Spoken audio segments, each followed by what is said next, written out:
Assalamualaikum dear learners, thank you for your valuable feedback. This is exercise 4.4 the solution. Okay, the question number 1 is कि अगर amount of premium आपने calculate करनी है, yearly premium 4.5% पे है और 0.25% policy फ़ी है और या तो वो 200 हो सकती है, ज़्यादा इससे ज़्यादा नहीं हो सकती। हाफ ईयरली प्रीमियम जो है वो आपने कैलकुलेट करना है 52% ऑफ ईयरली प्रीमियम। ऑफ का मतलब यहाँ मल्टीप्लाई होगा। क्वार्टरली प्रीमियम में 27% लेना है ईयरली प्रीमियम का और मंथली प्रीमियम निकालना है 9% ईयरली प्रीमियम का। तो यहाँ पे हम ये सारी चीज़ें निकालेंगे और टेबल को कैलकुलेट करेंगे। तो फर्स्ट में है जी अमाउंट ऑफ पॉलिसी 50,000। तो 50,000 को हमने क्या करना है, ईयरली प्रीमियम निकालने के लिए इसका 4.5% निकालेंगे। 4.5% मीन्स डिवाइड बाई 100, 4.5% ऑफ 50,000। तो ये आंसर आ जाएगा 2250 और प्लस हमने इसमें करनी है पॉलिसी फ़ी जो कि 0.25% है। अलग कर लेते हैं इससे पहले, 0.25% ऑफ 50,000। तो ये आंसर आता है 125। अब आपने इन दोनों को प्लस कर देना, 2250 प्लस 125, ये आंसर आ जाएगा आपके पास 2375। तो ये आपका हो गया हाफ ईयरली प्रीमियम। अब ईयरली प्रीमियम। अब हमने हाफ ईयरली प्रीमियम निकालना है जो कि 52% है ईयरली प्रीमियम का। तो yearly premium, half yearly premium हमारे पास है 52% और हमने ये निकालना किसका है, जो कि हमारे पास ईयरली प्रीमियम आया। टोटल अमाउंट का निकालना 2375 का निकालना है। तो ये आपके पास आंसर आ जाता है 1235 रुपीज़। तो ये सारे जो हैं आपने ये रुपीज़ लिखने हैं यहाँ पे। अब क्वार्टरली प्रीमियम निकालने के लिए आपने क्या करना है, क्वार्टरली प्रीमियम में 27% है ऑफ ईयरली प्रीमियम। तो 27% निकालेंगे 2375 का और इसका आंसर निकाल लेंगे। ये आंसर आता है ₹641.25। Now last is monthly premium जो कि 9% पे है। तो 9% of yearly premium 2375 is equal to 213.75। अभी प्रीमियम एक्चुअली है क्या चीज़, प्रीमियम वो अमाउंट है जो कि मंथली या क्वार्टरली या ईयरली पे की जाती है जब आप कोई भी इंश्योरेंस करवाते हैं। उसके ऊपर कोई अमाउंट जो है बैंक को पे की जाती है मंथली, उसे हम प्रीमियम कहते हैं। So the next part is amount of policy 100,000 है और यहाँ पे आपने 4.5% निकालना है इसी का। ईयरली प्रीमियम निकालने के लिए इसका 4.5% लेंगे और आंसर निकालेंगे और इसी तरह इसका 0.25% लेंगे। 0.25% ऑफ 100,000 निकालें तो वो ऑब्वियसली एक्सीड कर जाता है 200 से। और यहाँ पे कहा हुआ है कि एट मोस्ट ज़्यादा से ज़्यादा जो फीस है वो आप 200 दे सकते हैं। तो अगर आप ये कैलकुलेटर से निकालें 0.25% ऑफ 100,000 तो वो 200 से ज़्यादा बनता है। तो यहाँ पे आपने क्या करना है, एट मोस्ट 200 हो सकती है तो आप यहाँ पे 200 ही लिख सकते हैं, इससे ज़्यादा अमाउंट आप पॉलिसी फ़ी में नहीं रख सकते। तो 4.5% ऑफ 100,000 आता है 4500 और ये है जी पॉलिसी फ़ी 200। तो टोटल अमाउंट करने के लिए ईयरली प्रीमियम निकालने के लिए हम इन दोनों को ऐड अप करेंगे, 4500 प्लस 200 जो कि आ जाता है 4700। अब हाफ ईयरली प्रीमियम जो है वो हमारा 52% है तो इसका हम 52% निकालेंगे। 52% ऑफ 4700, इसका आंसर हो जाएगा। Next is 27% of 4700 quarterly premium निकालने के लिए और 9% ऑफ 4700 मंथली प्रीमियम निकालने के लिए कैलकुलेट करेंगे। तो इन सब की परसेंटेजेस आप निकाल लेंगे कैलकुलेटर से तो ये आंसर्स आ जाएंगे। द नेक्स्ट पार्ट, 1,50,000 अमाउंट दी गई है पॉलिसी की और ईयरली प्रीमियम 4.5% पर निकाला 6750 आया। पॉलिसी फ़ी एडअप करेंगे 200, क्योंकि अगर आप 0.25% निकालते हैं 1,50,000 का तो वो 200 से ज़्यादा हो जाता है, लेकिन आपने 200 से अमाउंट रखनी है, पॉलिसी फ़ी की से ज़्यादा अमाउंट नहीं रखनी है। तो 6750 को में एडअप करेंगे 200 तो ये आपके पास आंसर आएगा 6950। ना अब आपने क्या करना है, वही जैसे पहले किए सबकी 6950 की परसेंटेजेस निकाल लेनी है। 52% निकालेंगे हाफ ईयरली प्रीमियम पे और इसी तरह हमने क्वार्टरली प्रीमियम निकालने के लिए 27% निकालना है इसी का 6950 का और मंथली प्रीमियम निकालने के लिए 9% निकालना है 6950 का। ये आपने कर लेना है कैलकुलेट करने के बाद ये आपके पास अमाउंट्स आ जाएंगी और सबके साथ रुपीज़ लिखना लाजमी है। Okay, so this is the last पास 200,000 है अमाउंट ऑफ पॉलिसी, और इसके ऊपर आपने निकाल ली है जी 4.5% ईयरली प्रीमियम निकालने के लिए, और पॉलिसी फ़ी एडअप करेंगे 200, तो 9200 इसकी ईयरली प्रीमियम टोटल प्राइस बनेगी। 9200 का जो हम half yearly premium, quarterly premium और मंथली प्रीमियम निकालेंगे तो ये आपके पास अमाउंट्स आ जाएंगी, ये आप चेक कर सकते हैं। क्वेश्चन नंबर 2 की तरफ चलते हैं। क्वेश्चन नंबर 2 में है जी, एक पर्सन है जिसकी लाइफ इंश्योरेंस हुई है कंपनी की तरफ से, और वो 2 साल बाद मर जाता है, तो उसके जो अमाउंट है पॉलिसी की, जो इंश्योर्ड अमाउंट है वो उसकी फैमिली को कितनी मिलेगी, जबकि प्रीमियम जो फिक्स्ड है वो 4.2% है ईयरली, और पॉलिसी फ़ी दी हुई है, फैमिली इनकम कॉन्ट्रैक्ट दिया हुआ है, मेच्योरिटी पीरियड 22 ईयर्स का है, और बोनस मिलेगा 4.5% पे। बोनस का मतलब क्या है कि जितने साल वो ज़िंदा रहेगा उतने हिसाब से उसको बोनस मिलेगा। अब यहाँ पे देखें कि 22 ईयर्स की टोटल मेच्योरिटी पीरियड है, और 2 ईयर्स वो ज़िंदा रहा है, उसके बाद वो मर गया, इसका मतलब कि बोनस यहाँ पे 2 साल का मिलेगा, और 6000 जो है बाकी 20 साल जो है उनको मिलेंगे, ईयर इनकम मिलेगी कंपनी की तरफ से। तो बोनस होगा जी कैलकुलेट 2 ईयर्स का, बोनस फॉर 2 ईयर्स,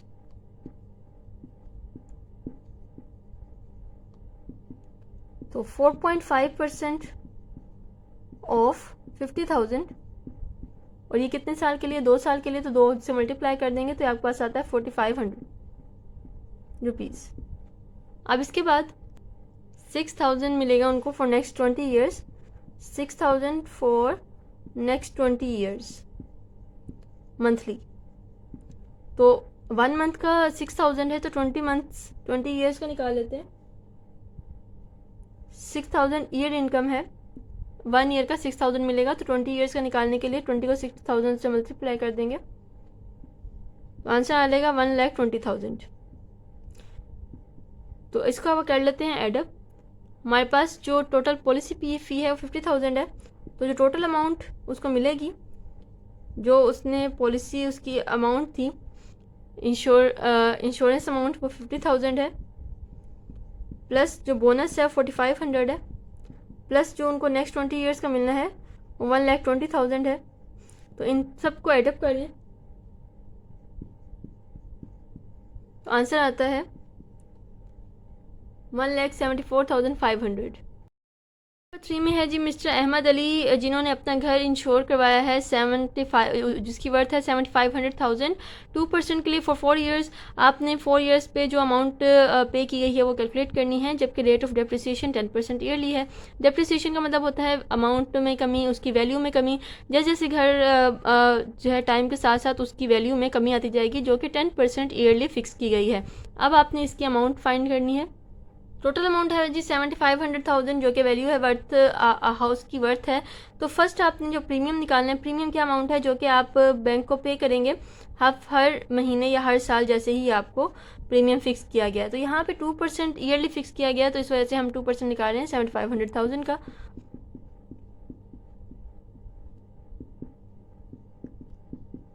ये आ जाता है 1,50,000 रुपीज़, और डेप्रिसिएशन रेट भी साथ ऑब्वियसली ऐड होगा, क्योंकि आफ्टर 1 ईयर, 1 साल बाद जो उसकी अमाउंट है वो कम हो जाएगी, उसकी वैल्यू कम होगी। After 1 year the depreciation rate is 10%।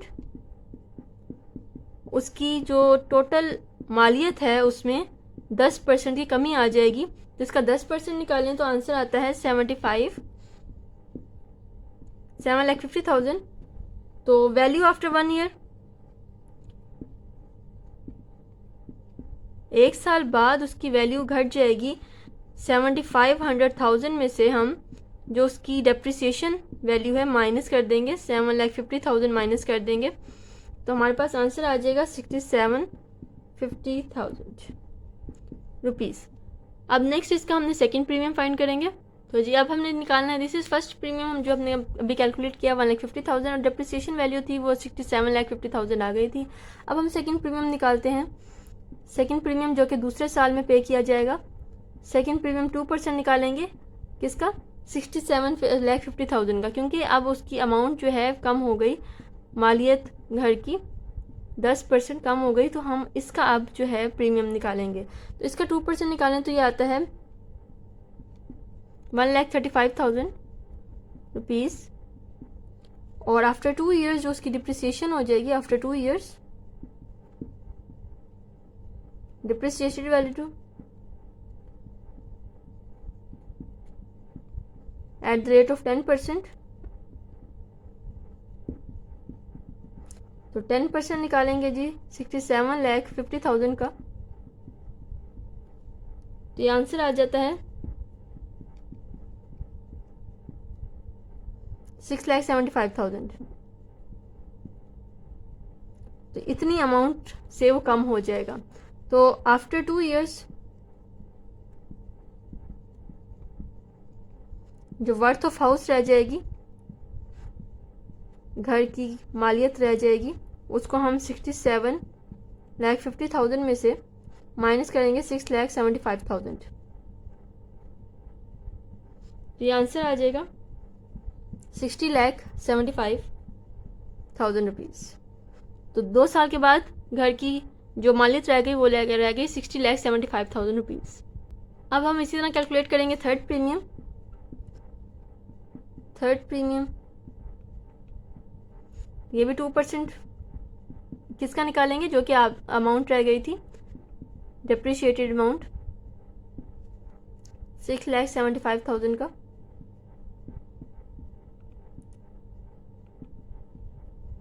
ये आ जाता है ₹121,500। और आफ्टर 3 इयर्स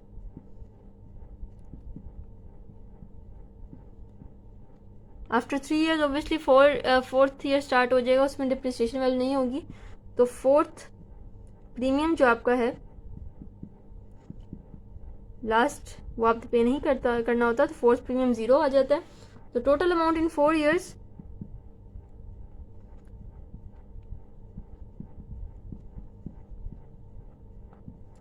आपने ये सारे जो प्रीमियम्स दिए हैं, जो अमाउंट दिए हैं, वो आपने एडअप करनी है। 1,50,000 फर्स्ट प्रीमियम था, प्लस सेकंड प्रीमियम जो आपके पास है वो 1,35,000 है, और जो लास्ट है वो है 1,21,500। इसको एडअप करेंगे, ये आता है ₹406,500। This is the answer. Question number 4 में मिस्टर नदीम है जिन्होंने अपनी शॉप की इंश्योरेंस करवाई है 3% पे 3 साल के लिए। द डेप्रिसिएशन रेट जो है वो 5% है। 1 साल का कि मालियत में कमी आ जाएगी 5% के हिसाब से। और जो उन्होंने फर्स्ट प्रीमियम पे किया है वो है 21,000। और what is the worth of his shop, तो आपको ये नहीं पता कि टोटल अमाउंट कितनी थी, क्योंकि उन्होंने फर्स्ट जो प्रीमियम पे किया वो 21,000 पे किया, लेकिन आपको ये नहीं पता कि टोटल वर्थ कितनी है शॉप की, तो वो आपने फाइंड करनी है। और अगर उन्होंने आफ्टर 2 इयर्स 2 साल बाद उन्होंने कहा कि मेरा जो क्लेम है वो है 200,000 का। क्लेम करने का क्या मतलब है कि उनकी शॉप पे जो भी कोई नुकसान वगैरह हुआ वो 200,000 रुपीज़ का नुकसान हुआ, तो बैंक उनको कितना बेनिफिट पे करेगा ये आपने फाइंड करना है। तो वर्थ ऑफ शॉप हम निकालेंगे फर्स्ट प्रीमियम से। तो आपने ये देखना है कि 3% है 3 इयर्स के लिए, तो 3% of first premium 3% of total worth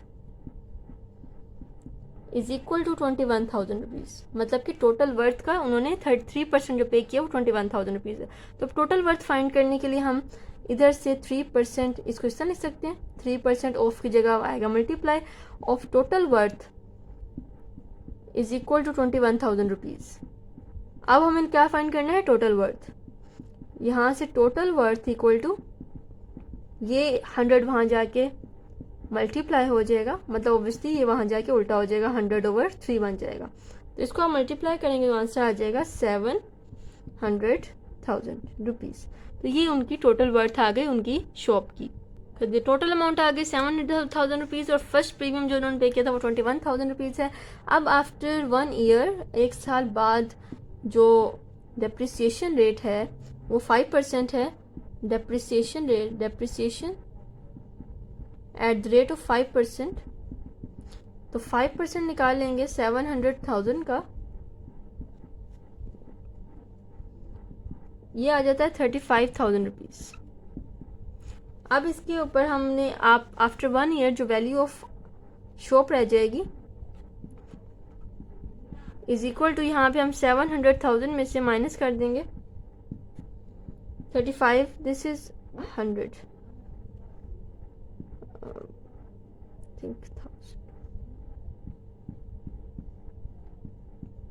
तो ये आता है 6,65,000 रुपीज़। सेकेंड प्रीमियम निकालेंगे, second premium at the rate of 3%। तो ये निकालेंगे हम डेप्रिसिएटेड अमाउंट का 6,65,000 का, तो ये आपके पास आ जाएगा 19950 रुपीज़। जो 2 साल में यहाँ पे टोटल अमाउंट पे हुई है, टोटल अमाउंट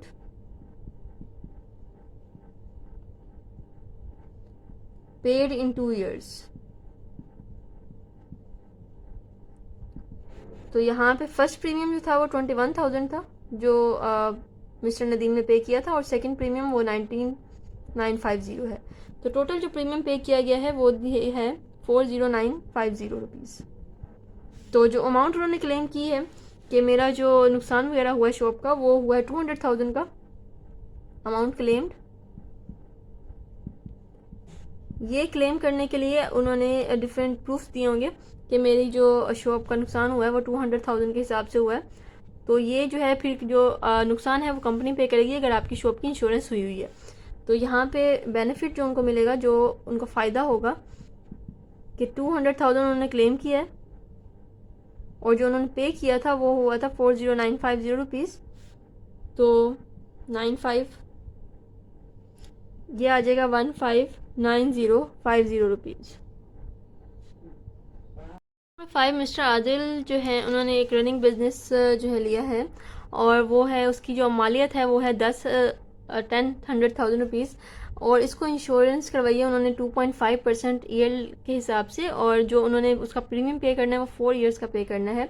और 3 years के बाद उन्होंने ये कहा कि 500,000 का उनको नुकसान हुआ है, एक्चुअल डैमेजेस हुए हैं उनके बिज़नेस में। तो जो डैमेजेस हुए हैं वो वही कंपनी पे करेगी जिन्होंने इंश्योरेंस की है। तो कितना जो लॉस है वो रिकवर कर लेंगे इन 3 years, उनको कितना फ़ायदा होगा इंश्योरेंस करवाने से, कि अगर उनके डैमेजेस 500,000 के हुए हैं और उन्होंने पे जो किया है वो 2.5% के हिसाब से किया है, तो उनको कितना फ़ायदा होगा। तो जी टोटल अमाउंट है 10,000। तो फर्स्ट प्रीमियम जो उन्होंने पे करना है वो 2.5% है, तो 2.5% of 10,000 is equal to 25,000 rupees. तो डेप्रिसिएशन जो हो रही है यहाँ पे वो एट द रेट ऑफ 10% होगी। आप यहाँ पे देख सकते हैं कि दिया नहीं हुआ, लेकिन अगर ना दिया हो तो आपने डेप्रिसिएशन रेट 10% कैलकुलेट करना होता है, क्योंकि हर साल के बाद जो है जो मालियत है किसी बिज़नेस की, किसी भी घर की, किसी भी इंसान की, वो डेप्रिसिएट होती है एट द रेट ऑफ किसी भी रेट के हिसाब से। तो 10% यहाँ पे जनरली रखा जाता है। तो यहाँ पे 10% रेट है ऑफ 10,000, तो ये बचता है जी आपके पास 100,000। तो आफ्टर 1 year जो अमाउंट रह जाएगी, आफ्टर 1 year 100,000 में से उसकी अमाउंट माइनस कर देंगे जिससे उसकी कमी आ गई, तो ये 900,000 रह जाएगा। फर्स्ट प्रीमियम आ गया 25,000 और डेप्रिशिएटेड वैल्यू आ गई आफ्टर 1 year 900,000। अब इसका निकालेंगे second premium at the rate of 2.5%। 2.5% of 900,000, ये ध्यान रखना है आपने कि अब आपने 900,000 का 2.5% निकालना है। तो ये आ जाती है जी 90,000 रुपीज़। और आफ्टर 2 years जो डेप्रिशिएटेड वैल्यू है, depreciation at the rate of 10%, तो 10% निकालेंगे 900,000 का, तो ये हमारे पास आ जाएगा, यहाँ पे थोड़ी सी गलती है, ये आ जाएगा 22,500। यहाँ पे 10% आता है वो बनता है 90,000 रुपीज़। तो अब आफ्टर 2 year जो डेप्रिशिएटेड वैल्यू होगी वो हम माइनस कर देंगे 900,000 में से 90,000 माइनस कर देंगे, तो ये आंसर आ जाएगा 8,10,000 रुपीज़। ओके, अब हमने निकालना है ये थर्ड प्रीमियम। क्योंकि टोटल हमारे 4 ईयर्स हैं। तो third premium at the rate of 2.5%, और तो 2.5% निकालेंगे 8,10,000 का, तो ये आ जाएगा 20,250 रुपीज़। तो ये है जी थर्ड प्रीमियम। और आफ्टर 3 ईयर्स जो फोर्थ प्रीमियम हो जाएगा, फोर्थ प्रीमियम 0 हो जाएगा। और जब टोटल अमाउंट है, अब यहाँ पे टोटल अमाउंट ऑफ प्रीमियम्स, इन तीनों प्रीमियम को ऐड कर देना है, फर्स्ट प्रीमियम, सेकंड प्रीमियम और थर्ड प्रीमियम को। तो ये 25,000 प्लस 22,500 प्लस 20,250, ये आ जाता है 67,750 रुपीज़, 67,750 रुपीज़। अब जो उन्होंने क्लेम किया है कि जो उनका बिजनेस का लॉस हुआ है वो हुआ है 500,000 का, तो यहाँ पे हम क्लेम रिकवर कर लेते हैं। तो यहाँ पे 4,32,250 रुपीज़ ये जो है वो रिकवर कर सकते हैं, जो उनको कंपनी पे करेगी, इंश्योरेंस कंपनी। क्वेश्चन नंबर 6 में है जी, मिस्टर जावेद ने 3 साल के लिए अपनी इंश्योरेंस करवाई है 8,50,000 की, अपनी कार की इंश्योरेंस करवाई है एट द रेट ऑफ 4.25%, और डिप्रिसिएशन रेट 10% है। तो अब आपने उन्होंने क्लेम नहीं किया कोई डैमेजेस का, तो अब आपने ये देखना है कि उन्होंने टोटल अमाउंट कितनी पे की है। फर्स्ट प्रीमियम निकालेंगे 4.25% के हिसाब से, तो ये बनेगा 36,125 rupees. This is first premium. और आफ्टर 1 ईयर जो डिप्रिसिएशन वैल्यू निकालेंगे, after 1 year depreciation value, depreciation value at the rate of 10%, तो 10% निकालेंगे जी हम 8,50,000 रुपीज़ का, ये आ जाता है 85,000 रुपीज़। तो डेप्रिसिएटेड वैल्यू जो मालियत में कमी आई है 1 साल बाद, वो आएगी 8,50,000 रुपीज़ में से हम माइनस कर देंगे 85,000 रुपीज़, तो ये बच जाता है 7,65,000 रुपीज़। अब हमने सेकंड प्रीमियम निकालना है। सेकंड प्रीमियम, ये टोटल 3 ईयर्स हैं, तो सेकंड प्रीमियम आएगा, second premium at the rate of 4.25%, और 4.25% आएगा 7,65,000 रुपीज़ का,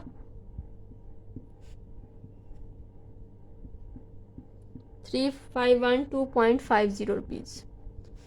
आफ्टर 2 ईयर्स तो आ जाएगा हमारे पास थर्ड ईयर, तो थर्ड ईयर की डिप्रिसिएशन वैल्यू हम नहीं निकालेंगे, तो थर्ड प्रीमियम जो है यहाँ पे वो 0 हो जाएगा, क्योंकि टोटल हमारे पास जो है वो 3 ईयर्स हैं, तो 2 प्रीमियम निकलेंगे, थर्ड प्रीमियम 0 होगा। तो टोटल जो प्रीमियम्स हैं, total premiums, total amount of premium is equal to 36,125 first premium था, प्लस सेकंड प्रीमियम है 3,512.50, तो ये आ जाता है 68,637.50 rupees. Now question number 7, mister Rahman bought a vehicle, जिन्होंने एक गाड़ी ली है 7,50,000 की, और उसको इंश्योर करवाया है 5 ईयर्स के लिए 3.5% के हिसाब से ईयरली, और डिप्रिसिएशन रेट 10% है, और ये डैमेज उन्होंने जो क्लेम किया है वो 100,000 रुपीज़ का क्लेम किया है। अब आपने ये देखना है कि उनको टोटल अमाउंट कितनी पे करनी पड़ी और उनको कितने बेनिफिट्स हुए। फर्स्ट प्रीमियम निकालने के लिए 3.5% लेंगे 7,50,000 का, तो वो आ जाएगा 26,250 रुपीज़। अब हमने निकालनी है डिप्रिसिएशन वैल्यू, तो ये 75,000 रुपीज़ आती है, तो डिप्रिसिएटेड वैल्यू जो बच गई आफ्टर 1 ईयर, माइनस कर देंगे 7,50,000 में से 75,000 रुपीज़, तो आपके पास ये आ जाएगा 6,67,50,000 रुपीज़, 5,000 रुपीज़। तो ये आ गया जी फर्स्ट पार्ट का डाटा। अब निकालना है हमने सेकंड प्रीमियम, वैसे ही निकालेंगे, सेकंड प्रीमियम निकालेंगे एट द रेट ऑफ 3.5%, और फिर उसकी डिप्रिसिएशन वैल्यू निकालेंगे।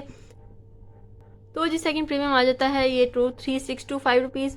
और डेप्रिसिएशन वैल्यू निकालनी है आपकी। पहले जो फर्स्ट ईयर के बाद रह गई थी वो रह गई थी 6,75,000 रुपीज़। तो आफ्टर 2 ईयर्स अब आपने निकालनी है, तो आफ्टर 2 ईयर्स आपकी 10% निकालना है, तो ये रह जाएगी 67,500 रुपीज़। और डिप्रिसिएटेड वैल्यू निकालने के लिए जो आपके पास अमाउंट रह गई थी फर्स्ट ईयर के बाद और जो आपके पास डिप्रिसिएटेड अमाउंट रही है वो उनको माइनस करेंगे तो आपके पास आ जाएगा 60,75,000 रुपीज़। अब आफ्टर 2 ईयर्स जो उसकी मालियत हो गई वो हो गई 60,75,000 रुपीज़। अब निकालेंगे इसका थर्ड प्रीमियम, तो थर्ड प्रीमियम आ जाता है 2162.50 रुपीज़। और आफ्टर 3 ईयर जो डिप्रिसिएशन रेट निकालना है तो वो बनता है जी 6750 रुपीज़। और डिप्रिसिएटेड वैल्यू आफ्टर 3 आ जाता है 546750 रुपीज़। इसी तरह हम निकालते हैं जी फोर्थ प्रीमियम, तो ये आ जाता है 19,136.25 रुपीज़। और इसके बाद आफ्टर 4 ईयर्स हमने जो फिफ्थ प्रीमियम देना है, फिफ्थ प्रीमियम वो ज़ीरो हो जाएगा क्योंकि टोटल 5 ईयर्स हैं, तो यहाँ पे फिफ्थ प्रीमियम ज़ीरो हो जाएगा और डिप्रिसिएशन यहाँ पे हम नहीं निकालेंगे अब। तो जी ये टोटल अमाउंट जो कि प्रीमियम्स जो उसने दी है, ये फर्स्ट प्रीमियम है, ये सेकंड प्रीमियम है, this is third premium, fourth premium और फिफ्थ प्रीमियम ज़ीरो है। तो ये जो टोटल अमाउंट उसने पे की है कंपनी को वो दी है 90,273.25 रुपीज़। अब यहाँ पे जो उसने क्लेम किया वो किया था कि 100,000 रुपीज़ का उसको डैमेज हुआ है, तो बेनिफिट कितना होगा ये जी माइनस करेंगे 100,000 में से 9273.25 जो कि ये उसने पे किए थे और ये उसने क्लेम किया है, तो उसको बेनिफिट होगा 9,726.25 रुपीज़ का। तो ये टोटल क्वेश्चन हो गया। Okay learners, the last question of this exercise 4.4, miss Maria जो कि जिन्होंने इंश्योरेंस पॉलिसी ली है 3.25% पे और 3 ईयर्स के लिए है, फर्स्ट प्रीमियम दी है 26,000 रुपीज़, टोटल अमाउंट नहीं पता, तो आपने tell the price of the car, total price of car आपने पहले फाइंड करनी है और इसके अलावा आपने सेकेंड और थर्ड प्रीमियम फाइंड करना है, इसके अलावा कुछ फाइंड नहीं करना। तो जी 3.25% जो टोटल अमाउंट का है वो 26,000 पे किया गया है, लेकिन आपको टोटल अमाउंट नहीं पता तो हम टोटल अमाउंट फाइंड करनी है। तो टोटल अमाउंट फाइंड करने के लिए यहाँ पे हम क्या करेंगे, total amount equal to 26,000 rupees यहीं रहेगा और ये जो ये है ऑफ का मतलब यहाँ मल्टीप्लाई होगा, ये वहाँ जाके उल्टा हो जाएगा 100/3.25 हो जाएगा। इसको कैलकुलेट करेंगे तो ये बनता है जी 800,000 रुपीज़। तो जो टोटल वर्थ है कार की वो बनी है 800,000 रुपीज़। तो जैसे कि आप यहाँ भी देख रहे हैं कि आपको डिप्रिसिएशन अमाउंट नहीं दी गई, डिप्रिसिएशन रेट नहीं दिया गया, लेकिन आपने उसको 10% पे इवेल्युएट करना है। तो यहाँ पे 10% हमने निकालना है 800,000 का, तो वो आ जाता है 80,000 और माइनस करने के बाद आ जाता है 7,20,000 रुपीज़। ये आफ्टर 1 ईयर उसकी जो कार की है वो मालियत रह जाएगी। तो अब आपने सेकेंड प्रीमियम फाइंड करना है। Second premium at the rate of 3.25%। अब हमने जो 3.25% लेना है वो लेना है न्यू अमाउंट का जो कि रह गई थी 7,20,000 रुपीज़, इसका लेंगे तो ये आ जाता है 23,400 rupees. This is the second premium और क्योंकि वो 3 ईयर्स के लिए टोटल है तो थर्ड प्रीमियम क्या हो जाएगा, zero. This is zero third premium. इसके अलावा हमने कुछ नहीं फाइंड करना, जस्ट आपने टोटल अमाउंट फाइंड करनी थी, सेकंड और थर्ड प्रीमियम फाइंड करना था, फर्स्ट प्रीमियम आपको गिवन था। So this was exercise 4.4. Give your valuable feedbacks for this video and stay subscribed to my channel for next further videos.